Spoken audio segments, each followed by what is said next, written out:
சீரியல்களின் full எபிசோடுகளை Sun டிவியில் ஒளிபரப்பான உடனே எக்ஸ்க்ளூசிவாக சன் நெக்ஸ்டில் மட்டும் ஃப்ரீயா பாருங்கள்.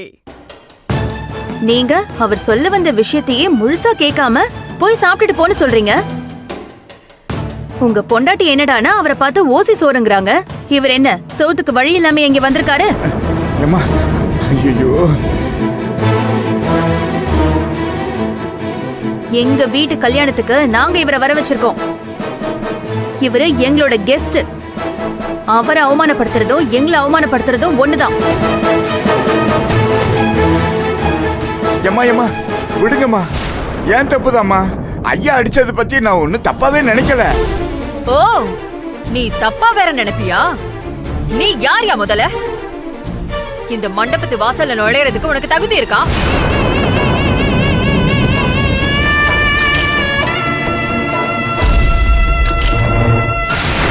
என்னங்க நீங்க இப்படி பேசுறீங்க?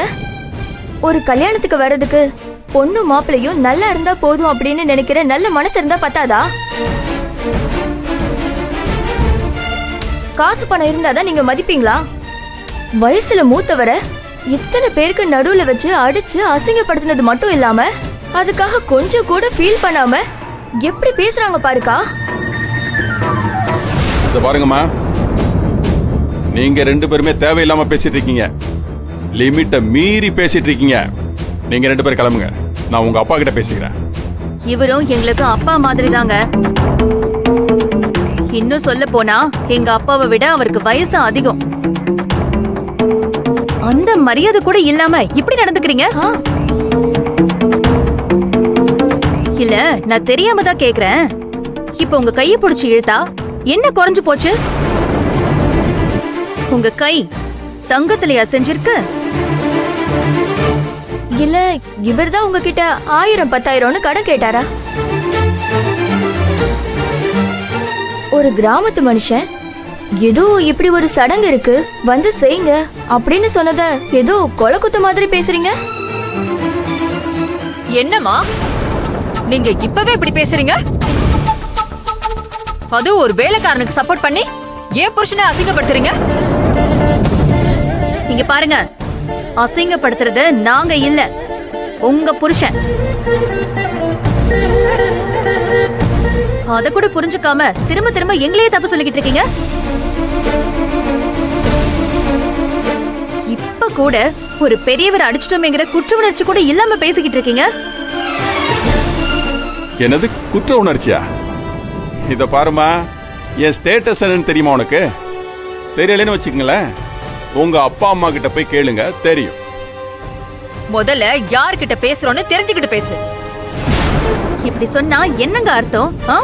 நீங்க பெரிய எக்ஸ் மினிஸ்டர் ஃபேமிலிங்கிறதுக்காக நாங்க அப்படியே பயந்து பணிஞ்சு கும்பிடு போட்டு உங்ககிட்ட பேசணுமா? அதான்க்கா அவங்க எதிர்பார்க்கறாங்க. இவங்க பேச்சிலே தெரியலையா உனக்கு? ஆனா ஒரு மாப்பிள்ளை வீட்டுக்காரங்க கிட்ட பேசுறோமேன்னு கொஞ்சம் கூட பயமே இல்லாம பேசுறாங்கக்கா. அதானே, இவங்களே இந்த லட்சணத்துல பேசினா இவங்க வீட்டு பொண்ணு மட்டும் எப்படி இருக்கும்?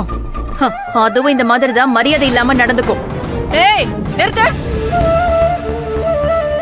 உங்க ரெண்டு பேருக்கும் அவ்வளவுதான் மரியாதை. ஏதோ சம்மந்தி வீட்டுக்காரங்களாச்சே, சின்ன பொண்ணுங்க புரியாம பேசுதுங்களேன்னு கொஞ்சம் பொறுமையா பேசுனா கொஞ்சம் கூட மதிப்பு மரியாதை இல்லாம பேசிட்டு இருக்கீங்க ரெண்டு பேரும். ஏய், நான் புள்ள வளர்த்தத நீங்க ரெண்டு பேரும் கூட இருந்து பாத்தீங்களா? இவ்ளோ பேருக்கு மத்தியில ஒரு ஆம்பளைய, அவ்வளவு பெரிய மனுஷன வாய் கூசாம பேசுறோமேன்னு வெக்கமா இல்ல உங்க ரெண்டு பேருக்கும்? உங்களை இந்த லட்சணத்துலதான் உங்க அம்மா அப்பா வளர்த்தாங்களா?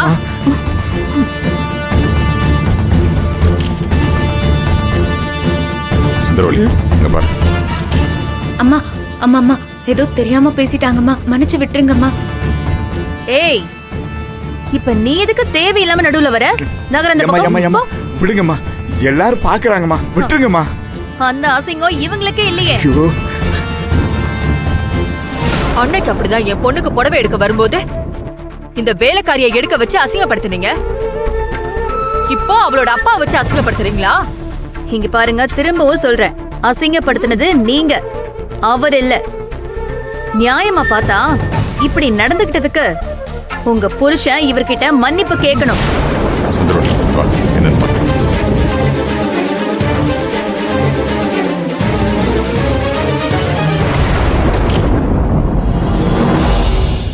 ஐயோ அம்மா அம்மா அம்மா அதெல்லாம் ஒண்ணும் இல்லம்மா, ஒரு பிரச்சனை இல்லம்மா, விட்டுருங்கம்மா. ஐயா நீங்க சும்மா இருங்க. தப்பு செஞ்சவங்க யாரா இருந்தாலும் மன்னிப்பு கேட்டே தான் ஆகணும். ஐயோ ஆமா, இவர்கிட்ட மன்னிப்பு கேட்கலனா இந்த கல்யாணம் நடக்காது. என் தம்பி உங்க பொண்ணு கழுத்துல தாலி கட்ட மாட்டான். ஏய், யாருக்கிட்ட யார் மன்னிப்பு கேக்குறது? என் புருஷன் யார் தெரியுமா? எவ்வளவு பெரிய மனுஷன் தெரியுமா? அப்பா ஐயா வராரு. சிங்காரம் என்ன சிங்காரம், என்னாச்சு? என்ன பிரச்சனைங்க? என்னாச்சு சம்பந்தி, என்னாச்சு? அத உங்க பொண்ணுங்க கிட்டே கேளுங்க. அம்மா, இந்த பெரிய மனுஷன் இருக்காரே, இவரை கை நீட்டி பலார்னு அரைஞ்சிட்டாருமா. அம்மா அதுவும் எதுக்கு? ஏதோ சம்பந்தம் கலக்கிறதுக்கு ஒரு சடங்கு செய்ய மறந்துட்டீங்க.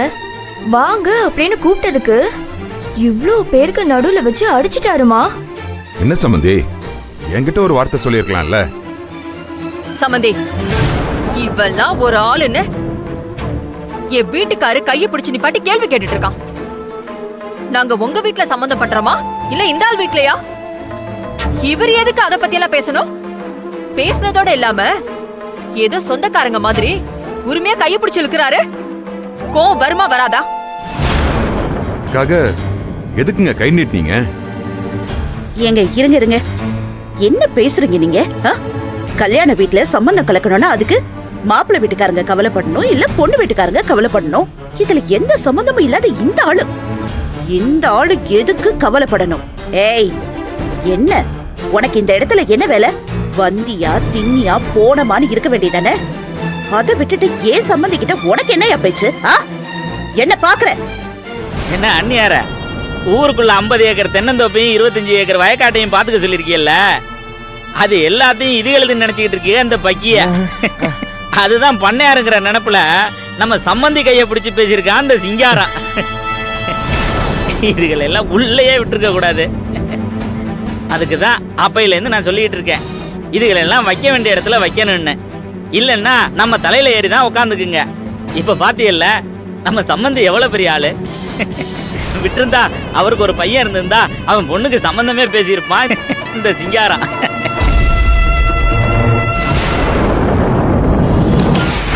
அது மட்டும் இல்லம்மா, இந்த ஆளுகிட்ட எங்க மினிஸ்டர் ஐயாவை உங்க பொண்ணுங்க 2 பேரும் மன்னிப்பு கேட்க சொல்றாங்கம்மா.